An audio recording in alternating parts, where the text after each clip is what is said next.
hear me? I can Hi. now. Hi, how are you? I'm doing pretty good, Kevin. What do you got for me? Well, first of all, there are a few things that I do not agree with. Now I am 45 years old. Okay. And you mentioned, and we're talking about divas, queens, and bosses. First of all, I grew up listening to Beyonce and Mariah Carey. That's what I consider divas. And I just think it's just a term of endearment. You know, it's something for a woman to feel empowered. Empowered to do about. what? So empowered to do it's what? an empowering feeling. Just just at a point where they're very confident in themselves and. Okay. What does your husband have to say about it? Whereas my husband, I'm divorced. All right. So name me the white women that run around calling themselves divas. Or name me any other race of women that call themselves these things. Divas, queens, and bosses. Tell me how Asian women empower themselves. Tell me how white women empower themselves. Show me how Middle Eastern and Hispanic women empower themselves. Okay, but why do we have to be like them though? I mean, well, I'm asking because we're humans. Okay, you asked a question that you can't overtalk me. Oh, I'm not. I apologize. I apologize. I'm not trying to overtalk. But my thing is, first off, can you turn off the YouTube channel in the background? Yes.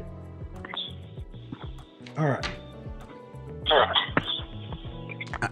It's not a problem about this empowerment, man.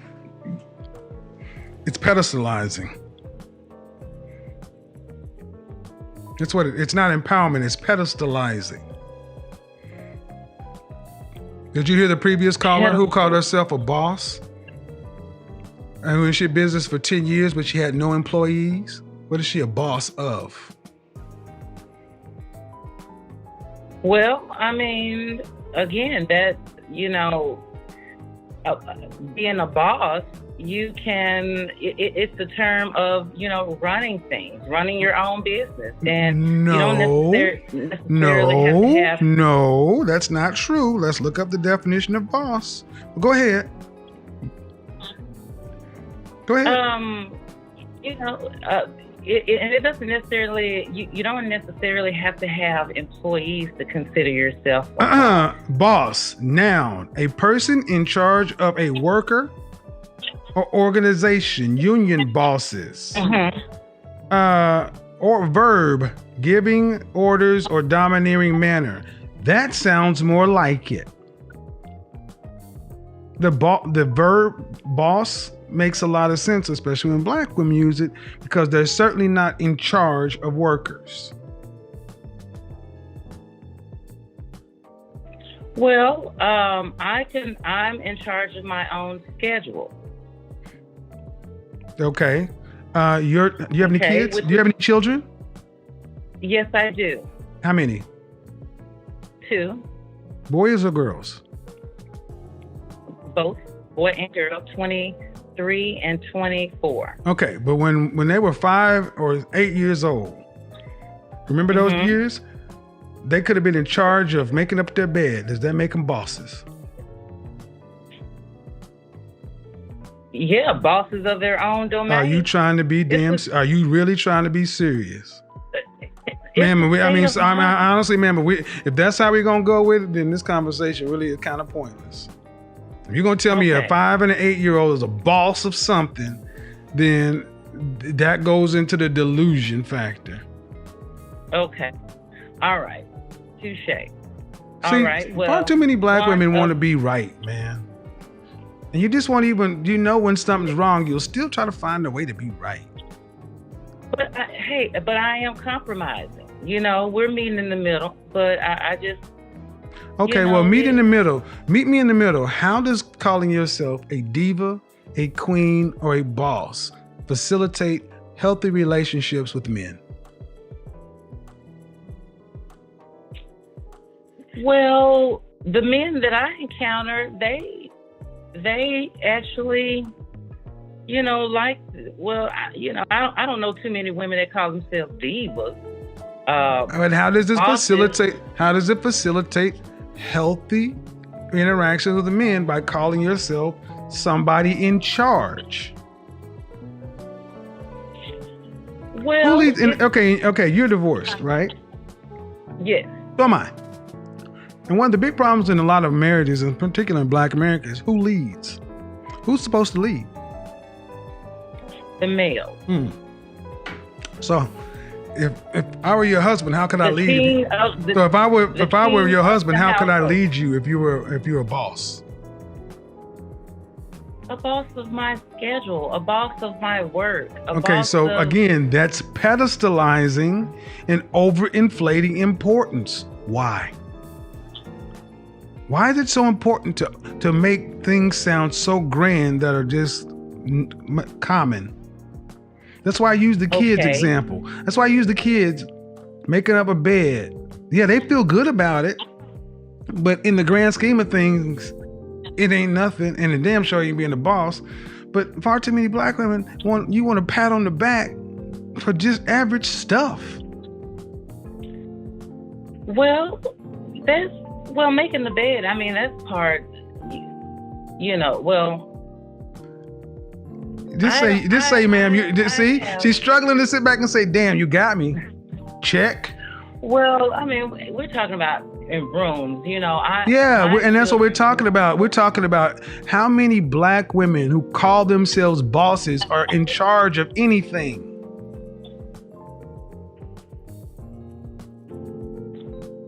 I feel like if a woman runs her own business and do not go into a 9-to-5, is considered a boss.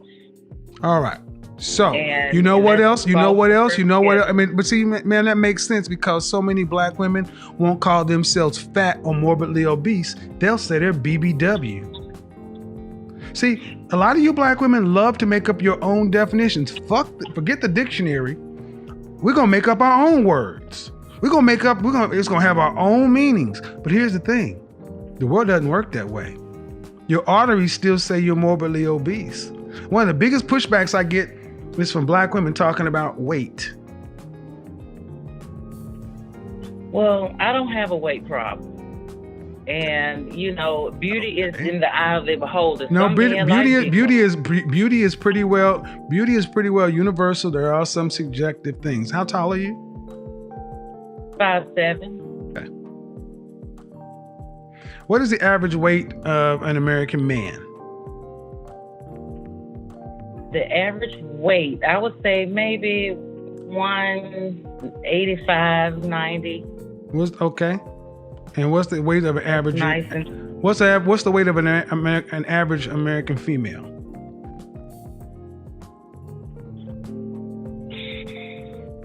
I would say maybe 150, 155. The weight of an average American man is 168 pounds. The weight of an average American woman 55 years ago, who were the same height, used to be 120 pounds, and it shot up to 166 pounds. The average American Black female is 187 pounds. The average Black woman weighs more than the average Black man at her height. Is that normal? Mm-hmm. Is that normal? To compare to what statistics? Normal. Normal comparing. No, I got you. No. See, you about to try to pull this white shit on me. No. Normal compared a man to a damn woman. Should a woman who's 5'5" weigh more than a man who's 5'5"? Well, absolutely not. Well, but they do. But they ideally. do. But they do. No, ideally, it's called they do. Hey. Go ahead, make an excuse. Go ahead, make excuses for it. No, I'm not making an excuse. I'm just saying that the options are very low for Black women. What do you mean? Hold on, whoa! Stop right there. You're gonna have to justify that. What do you mean? I'm justifying it in terms of there's a lot of good men that are locked up. Let me stop you right there. Let me stop you right there, man. Okay. I need to stop you right there. I need to stop you right there. I need you to pay attention. 51% of black men are single and childless. 64% are in the middle class. So you can go ahead and take that 1980s talking point back over to color purple land, because that shit is factually inaccurate and untrue according to black people statistics. Go to blackdemographics.com, saying as though you want to, oh, those are white folks. Then go to blackdemographics.com, black statistics for black people about black people, and they'll show you. Well, either way, it's a lot. So 51%. No, ma'am. See what you did? You just tried to skip. See, every time I make a point, you instead of saying, "Damn, I didn't know that," you're gonna still try to be right.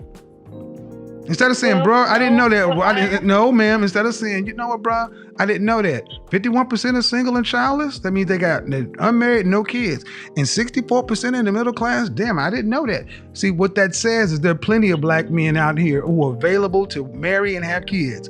Why can't black women seem to get them? What age group is that? No, ma'am. Why? No. What marrying age? And those are the marrying age. They don't keep statistics on teenagers. What in what area? Ma'am, it's marrying age. They don't keep statistics on children. They're adults. See how you see? This is what I mean, and this is the to the previous caller who wondered what all the acrimony is between black men and black women. Caller, this is it right here. You got a black woman here. I'm trying to educate her on why she's wrong on the facts. Even when I made points, she'll keep moving the goalpost. Well, give me the facts, the data, and statistics. Well, give me the who calculated them. Well, it ain't right. Look, at the end of the day, this is why so many of y'all are by yourself. They're disagreeable. Well, no, we're having a conversation, but we're having a conversation. Well, the conversation, but it has to be. The conversation has to be in truth, though, ma'am. I don't mind having a conversation, but if we just gonna have opinions, that's not really a conversation. Well, okay, do you believe? Okay, how about this? How about this? Let's start over. Do you believe that 51% of black men are single and childless? Do you believe that? No. Okay.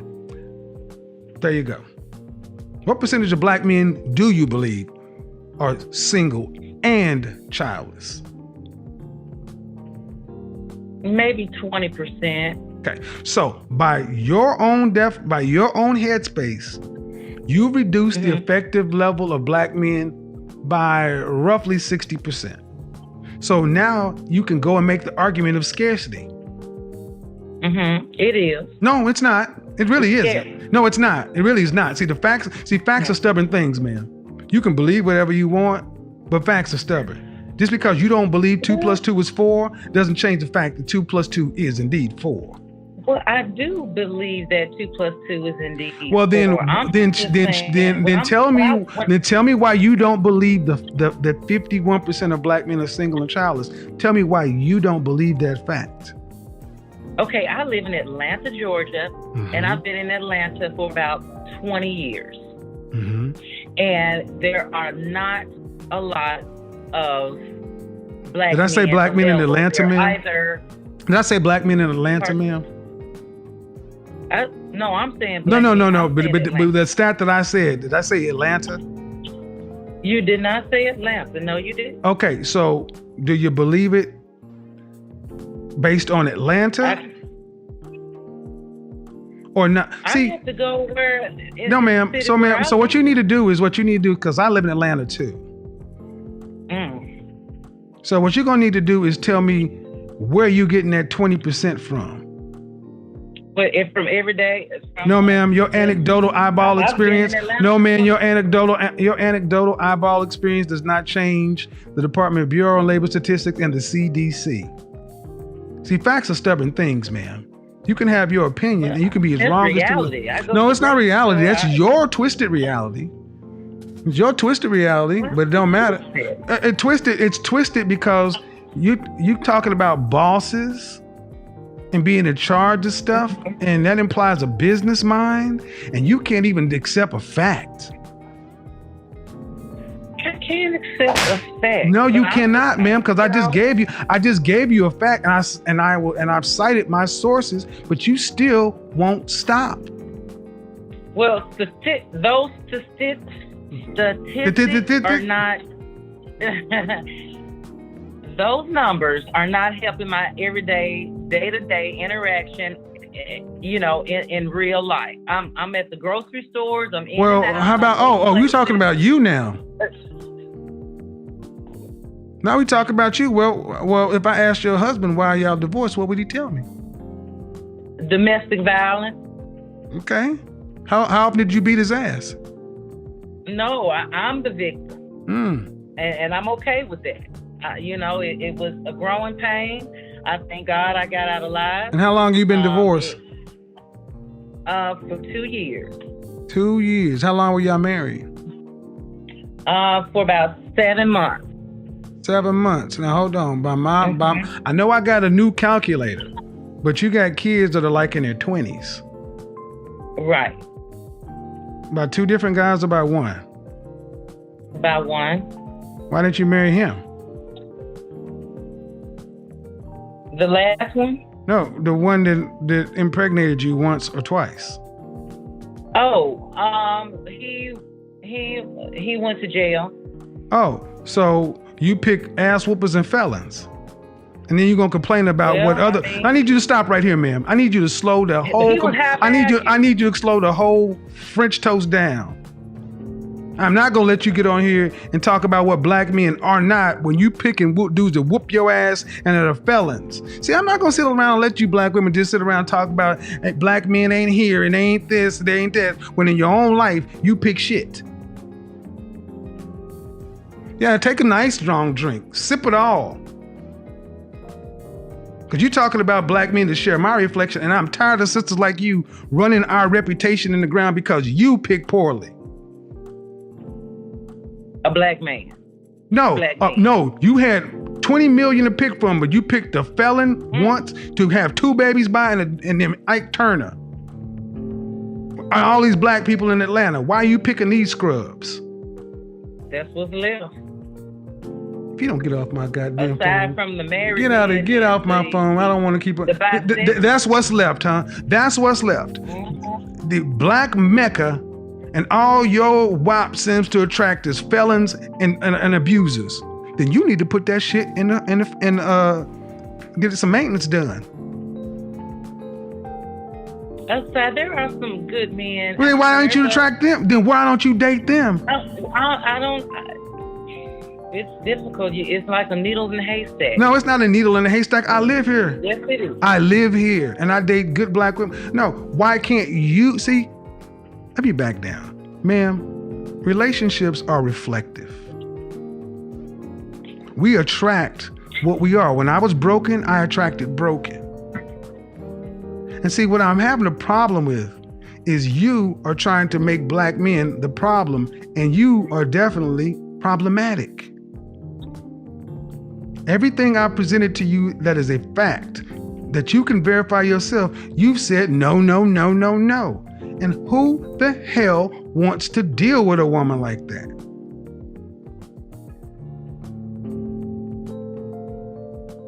Persians?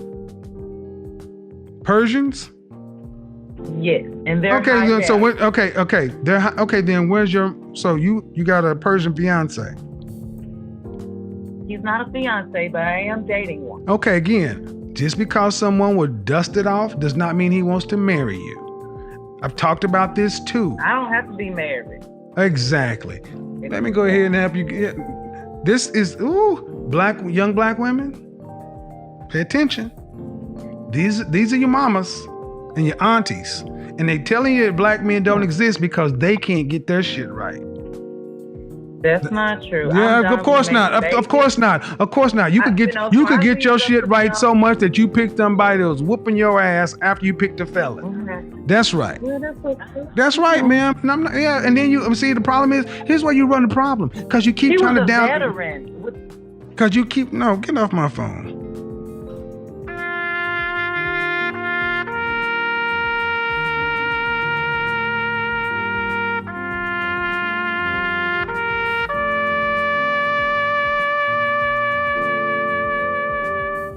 Keep telling me that I'm wrong.